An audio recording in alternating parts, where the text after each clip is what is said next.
আসসালামু আলাইকুম। যা দেখছি, যা শুনছি, আমার নিজের কানকে বিশ্বাস হতে যাচ্ছে না, আর যা দেখছি নিজের চোখে বিশ্বাস হতে যাচ্ছে না। কারণ হলো 12ই ফেব্রুয়ারি নির্বাচন হয়েছে। নির্বাচনের পরে বাংলাদেশে একটি নির্বাচিত সরকার এসছে। সেই নির্বাচিত সরকার বলেছে এই দেশে মবের অস্তিত্ব থাকবে না। নির্বাচিত সরকারের স্বরাষ্ট্রমন্ত্রী একাধিক একাধিকবার স্পষ্ট অবস্থান নিয়ে বলেছেন মব থাকবে না। আমরা এরপরও যা হচ্ছে, ঢাকা বিশ্ববিদ্যালয়ে যা হয়েছে বা বিচ্ছিন্ন যেগুলো হচ্ছে, আমরা এগুলোকে এখনো বিচ্ছিন্ন মনে করতে চাই। কারণ এর আগের ইউনূস সরকার, সেই ইউনূস সরকার মবকে অন্যায় বলে স্বীকারই করেনি, এবং পরে প্রমাণ হয়েছে, বের হয়ে এসছে বহু তথ্য যে সেই মবের পেছনে ইউনূসের নিজের, তার সেই কুখ্যাত প্রেস সচিব শফিকুল আলম এবং তার বেশ কয়েকজন উপদেষ্টার হাত ছিল। তার উপদেষ্টারা উস্কানি দিয়ে মব সৃষ্টি করেছে। তার উপদেষ্টারা উস্কানি দিয়ে প্ল্যান করে পরিকল্পিতভাবে প্রথম আলো, ডেইলি স্টার মব করে পুড়িয়েছে, জ্বালিয়েছে, সাংবাদিক মেরে দিতে চেয়েছিল। ফলে ওই সরকার না, এখন যে সরকার, তারা বলছে আইনের পথে চলবে, পুলিশের মতো থাকবে। যদিও বিচ্যুতি ঘটেছে, আমরা 7ই মার্চে যা দেখেছি তা স্পষ্টত বিচ্যুতি। তারপরও আমরা আশায় থাকতে চাই। নতুন সরকার আমরা সময় দিব, সময় দেওয়া উচিত, আমরা সময় দিতে চাই, এবং আমরা চাই এই সরকারের সফলতা, তারেক রহমান সফল একজন রাষ্ট্রনায়ক হোক।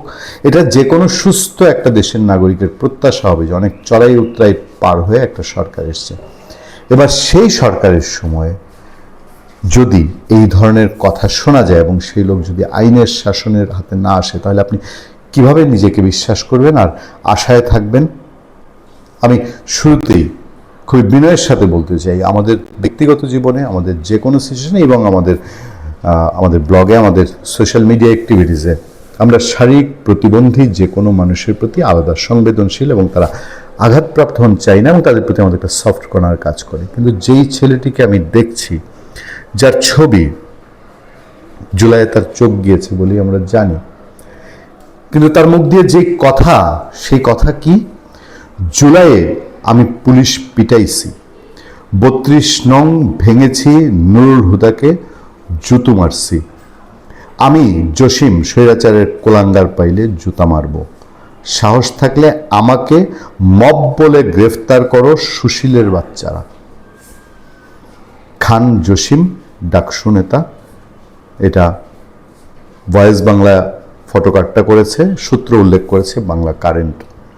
এবার আপনারা বলেন যে এই গণতান্ত্রিক সরকারের সময় একটা লোক যদি এখনো বলে যে আমি স্বৈরাচারের কুলাঙ্গার পিটাবো, তাহলে আবার কি মবের রাজ্যের ইঙ্গিত দেয় তারা? যে আইন কানুন ভাবে আপনি আওয়ামী লীগ ধরবেন না, যে কাউকে।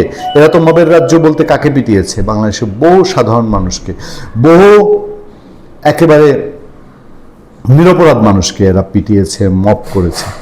এখন সে হুমকি দিচ্ছে, সে বলছে আমি নুরুল হুদাকে পিটিয়েছি। পুলিশ পিটাইছে 5 আগস্ট বা 8 আগস্ট, 15 আগস্ট পর্যন্ত যদি হয়, এটার জন্য তাদেরকে মাফ করে দিয়েছে, এখন পর্যন্ত মাফ করে দিয়েছে। 32 নম্বর ভাঙা, নুরুল হুদাকে পিটানো, আজকের হোক, 2 দিন পরে কি এগুলোর মামলা হবে না? এগুলো মামলায় এসব এভিডেন্স থাকবে না? 32 নম্বর যার বাড়ি, সে যদি কোনোদিন বাংলাদেশে বা তার পরিবারের কোনো সদস্য, এই লোক যদি বেঁচে থাকে, খান জসিম, সে যদি মামলা করে, বাংলাদেশের আইন কি বলে? আপনি চাইলে একজন মানুষের বাড়ি গিয়ে ভাঙচুর করতে পারেন, তারপরে দম্ভের সাথে বলবেন আমি ভেঙে এসেছি, আর আপনাকে আইন ছেড়ে দিবে। নুরুল হুদা তিনি হয়তো করবেন না, কারণ তার যে বয়স হয়েছে। কিন্তু এসব যদি কখনো আইনের মুখোমুখি ফেলে দেওয়া যাবে। ভালো থাকবেন, সুস্থ থাকবেন। আপনার সাথে আমি আতিক রহমান, পূর্ণিয়া।